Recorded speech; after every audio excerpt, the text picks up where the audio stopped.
प्रश्नावली 1.6 वास्तविक संख्याओं के लिए घातांक नियम। सर्वप्रथम हम किसी संख्या का खंड करके उसको घात के रूप में किस प्रकार लिखते हैं ये देखेंगे। जैसे 32 का खंड करेंगे तो हम लिखेंगे 2 गुणित्ते 2 गुणित्ते 2 गुणित्ते 2 गुणित्ते 2, 2 के 2 दूनी 4, 2 3 6, 4 दूनी 8, 8 दूनी 16 दूनी 32। ये कितना हो गया 1 2 3 4 5, तो इसको लिखेंगे 2 घात में 5।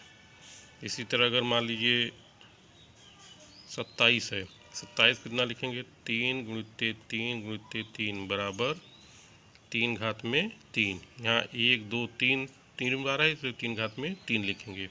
और संख्या लेते हैं जैसे 400। अगर इस तरह खंड नहीं कर सकते हैं तो इसका खंड इस तरह कर लीजिए। ये 2 से कट जाएगा तो 2 दूनी 4 0 0, फिर 2 से कटेगा देखा हम 2 0 0, फिर 2 से 50। अब 5 से कटेगा ये 5 दहा 50, फिर 5 से, फिर 2 से 1। 2 कितनी बार आया है 1 2 3 4 बार 2 आया है। 2 गुणित्ते 2 गुणित्ते 2 गुणित्ते 2। और 5 कितनी बार आया 2 बार, 5 गुणित्ते 5। तो ये हो जाएगा 2 घात में 4 गुणित्ते 5 घात में 2। इस प्रकार खंड करके इसको घातांक के रूप में लिख लिया जाएगा। अब आइए हम देखते हैं घातांक का पहला नियम। पहला नियम है a पावर m गुणित्ते 1 घात में n बराबर 1 घात में m प्लस n। यदि आधार बराबर है तो उनके घातांक जुड़ जाते हैं। जैसे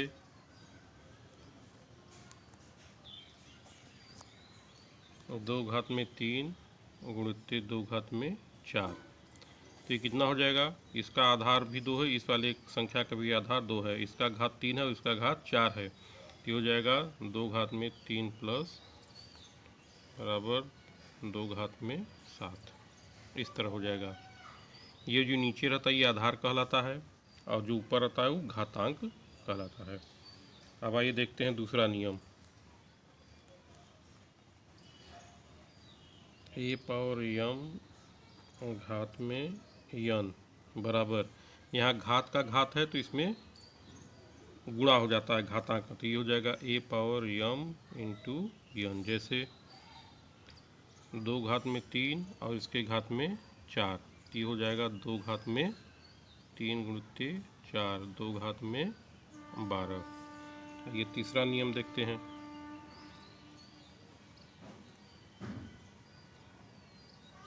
एक घात में m बटे में 1 घात में n, ये हो जाएगा। यदि कोई घातांक नीचे से ऊपर जाता है उसका चिन्ह बदल जाता है, तो ये हो जाएगा a power m गुणित्ते a power minus n। अब यहाँ क्या हो गया, आधार दोनों का सेम है a और घातांक इसका m है और इसका माइनस n है।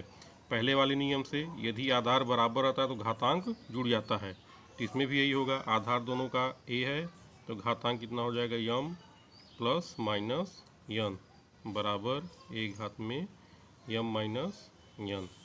इसका उदाहरण ले सकते हैं, जैसे 2 घात में 4 बटे में 2 घात में 2, तो ये कितना हो जाएगा 2 घात में 4 गुणित्ते 2 घात में माइनस 2 बराबर 2 घात में 4 माइनस 2 बराबर 2 घात में 2।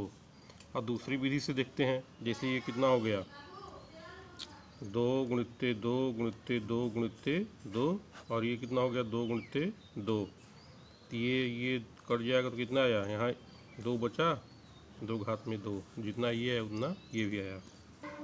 अब आइए चौथा नियम देखते हैं। यदि दो संख्या है जिसका आधार भिन्न भिन्न हो लेकिन घात एक ही है, जैसे 1 power m into B power m। यहाँ पे क्या है, पहली वाली संख्या का आधार a है और दूसरी वाली संख्या का आधार b है, किंतु दोनों का घात बराबर है, तो ये हो जाएगा a इंटू बी घात में m। इसमें ये होता है कि आधार का गुणा हो जाता है और जो घातांक रहता है वो पूरे के घात पर लगा दिया जाता है। जैसे 2 घात में 4 गुणित 3 घात में 4। यहाँ इसका आधार 2, यहाँ पे इसका आधार 3 है, किंतु दोनों का घातांक बराबर, इसलिए हो जाएगा 2 गुणित 3 पूरे घात में 4, यानी कि 6 घात में 4। अब आइए हम देखते हैं कि यदि किसी के घात में शून्य रहता है तो उस संख्या का मान 1 होता है। जैसे कि 1 घात 0 है तो इसका मान 1 है, 1 होगा। 25 के घात में 0 है तो इसका भी मान 1 होगा। कोई भी संख्या हो, 100 के घात में 0 हो तो उसका मान 1 होगा। अब आइए देखते हैं कैसे। हम जानते हैं कि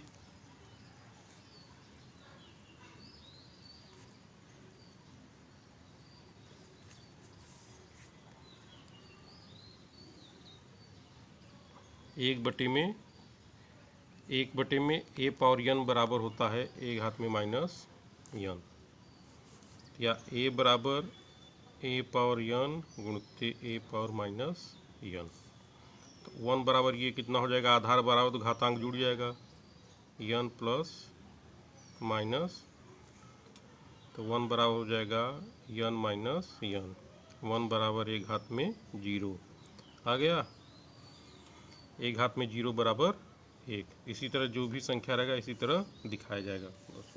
अब आइए हम लोग देखते हैं कि कर्ण घात n a को किस प्रकार परिभाषित किया जाएगा। माना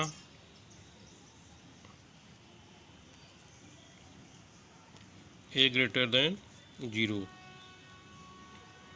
एक वास्तविक संख्या है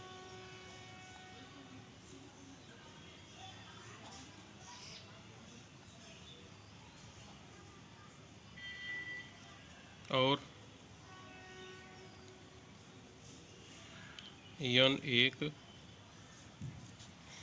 धनात्मक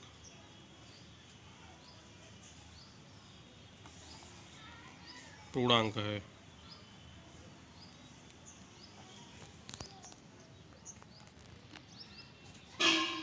तब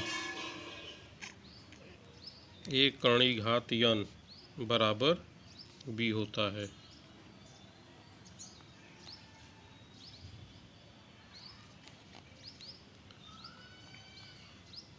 जबकि b घात n बराबर a और b ग्रेटर देन 0 हो। घातांकों की भाषा में हम एक कर्ण घात n बराबर a घात में 1 बटे n के रूप में भी लिख सकते हैं। उदाहरण के लिए 2 कर्ण घात 3 बराबर 2 घात में 1 बटे 3, इस प्रकार लिखेंगे।